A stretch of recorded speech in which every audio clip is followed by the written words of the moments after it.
Hello. It was very nice to see some of you at Friday's online lesson. At the end of the lesson, I read a story called Harold's Worst Nightmare. I always print it just in case I cannot share my screen, but it seems a real waste to just chuck it in the bin. So I'm going to read it here first. So if you saw this story on Friday, then you already know. And if you didn't, well, it'd be nice to see you next week. So here is the story of Harold's Worst Nightmare. Here's Harold. Harold was the luckiest cat in the world. His life was perfect. Perfect. There's so many toys around. There's pictures of him all around the house. And there's his owners just staring at him. They love him so much. Harold loved playtime. Harold loved nap time. Harold loved dinner time. Harold loved snuggle time.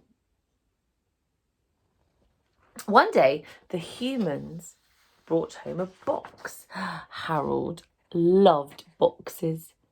But as Harold got closer, something strange happened. You got any ideas what might be in that box? There's a little clue here. The box made a noise. Meow. The humans opened the box, and inside, the most awful thing Harold had ever seen. Another cat, a tiny kitten.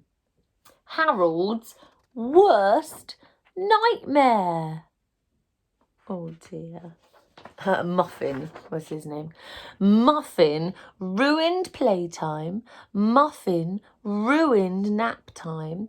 Muffin ruined dinner time. And Muffin ruined snuggle time. Do you remember that picture with just Harold at the start? We had Harold playing with his wool and Harold lying on the warm laptop and Harold eating his dinner nicely and Harold having a cuddle. Now all those things aren't really happening, are they? Now, when night came, the humans put Muffin to bed. Finally, Harold could be by himself. He found a spot that Muffin couldn't reach. Oh dear, look at Muffin's face though. But Harold couldn't sleep. He could hear a very sad, very small little noise. Harold looked down at Muffin. She was so tiny and so lonely.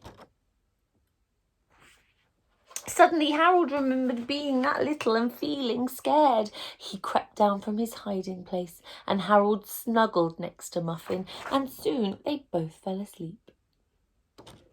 The next day, Harold taught Muffin how to play nicely, how to nap nicely, how to eat politely.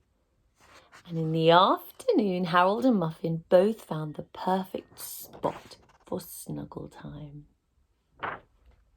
Maybe having Muffin around wouldn't be so bad after all. Have a look. There's not too many changes. There's still the toys. You'll probably notice the pictures in the background though. They're not just of Harold now. And look, Muffin's got his own tiny seat.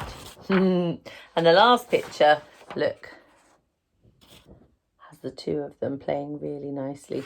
So Harold wasn't too sad in the end. Well, that was the story of Harold's worst nightmare. Probably not so bad now. See you next time.